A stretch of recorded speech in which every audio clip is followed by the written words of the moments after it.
حضور غوث الاعظم رضی اللہ تعالیٰ عنہ، آپ کی کرامات تو بہت ساری ہیں۔ میں نے عرض کی تھی کہ کرامات آج ہمارا موضوع نہیں، آپ کی ایک تعلیم عرض کر کے میں اپنی بات کو اختتام کی طرف لے چلوں گا۔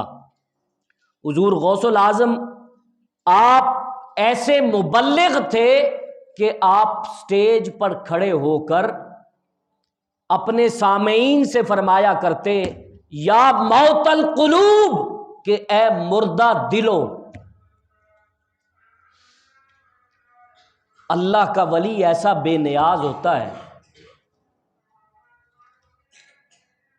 آپ بغداد کی سرزمین پر درس دے رہے ہیں اور درس کے دوران آپ نے فرمایا، اے دنیا کے بسنے والے لوگوں، اے بغداد کی سرزمین پر بسنے والے لوگوں، یہ دنیا ایک بازار کی مانند ہے، جگہ جگہ پر دکانیں کھلی ہوئی ہیں، کہیں حرص و ہوس کی دکان کھلی ہوئی ہے، کہیں جھوٹ کی دکان کھلی ہوئی ہے، کہیں غیبت، بد اخلاقی اور بے حیائی کی دکان کھلی ہوئی ہے۔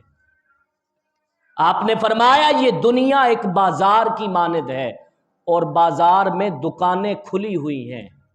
آپ نے فرمایا کہ اس بازار کے بند ہوتے ہی ایک اور بازار کھلنے والا ہے۔ یہ بازار کب بند ہوگا؟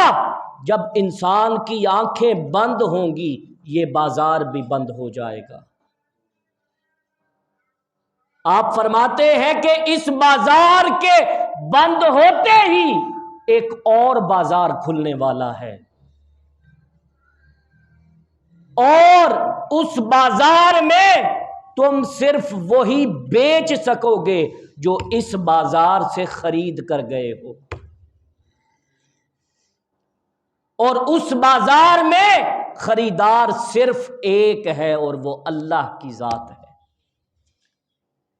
اگر آج دنیا کے اس بازار سے تم نے جھوٹ خریدا، اگر آج دنیا کے اس بازار سے تم نے بد اخلاقی خریدی، اگر آج دنیا کے اس بازار سے تم نے بے حیائی خریدی، تو یقین جان لو کہ اگلے بازار کے کھلنے کے بعد وہ جو خریدار اللہ ہے وہ ان چیزوں کا خریدار نہیں ہے۔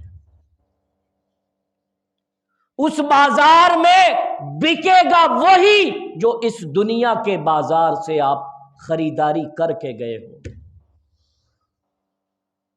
آپ فرماتے ہیں کہ اگر آج تم یہ چاہتے ہو کہ اس خریدار کے لیے کوئی چیز خریدنی ہے تو پھر آج نماز 5 وقت با جماعت خرید لو۔ اگر کل خدا کے حضور وہ چیزیں بیچنا چاہتے ہو تو پھر دنیا کے بازار سے 5 وقت نماز با جماعت خرید لو، اچھے اخلاق خرید لو، لوگوں کی مدد خرید لو، اور رات کے پچھلے پہر مصلی پر آنسو بہانا خرید لو، کیونکہ اللہ رب العزت یہی چیزیں خریدے گا۔ اللہ رب العزت اس کے علاوہ کسی چیز کا طالب نہیں ہے۔ حیرت ہے ان لوگوں پر جو دنیا کی اس زندگی سے صرف جھوٹ خریدتے ہیں، صرف بد اخلاقی خریدتے ہیں، صرف بے حیائی خریدتے ہیں، صرف ظلم خریدتے ہیں۔ کیونکہ کوئی شخص عمرہ کرنے جائے نا تو جب اس کی واپسی ہو رہی ہوتی ہے وہ بڑا فکر مند ہوتا ہے۔ کس وجہ سے؟ کہ کہیں سامان کا وزن بڑھ نہ جائے، ایئرپورٹ پر پریشانی کا سامنا نہ کرنا پڑے۔ وہ کبھی تکڑی لے کر اپنے سامان کو تولتا ہے، کبھی ان میں سے ایکسٹرا چیزیں وہاں پہ ویسٹ کرتا ہے کہ ایئرپورٹ پر پریشانی کا سامنا نہ کرنا پڑے۔ تو اس دنیا کی زندگی میں اپنے اعمال کا ویٹ کر لو۔ اس دنیا کی زندگی میں اپنے اعمال کی چھان پھٹک کر لو کہ ایسے اعمال جو اگلے جہان، جو اس جہان کے ایئرپورٹ پر تمہیں تکلیف کا سامنا کرنے سے بچانا چاہتے ہو تو ان اعمال کو یہیں ویسٹ کر دو۔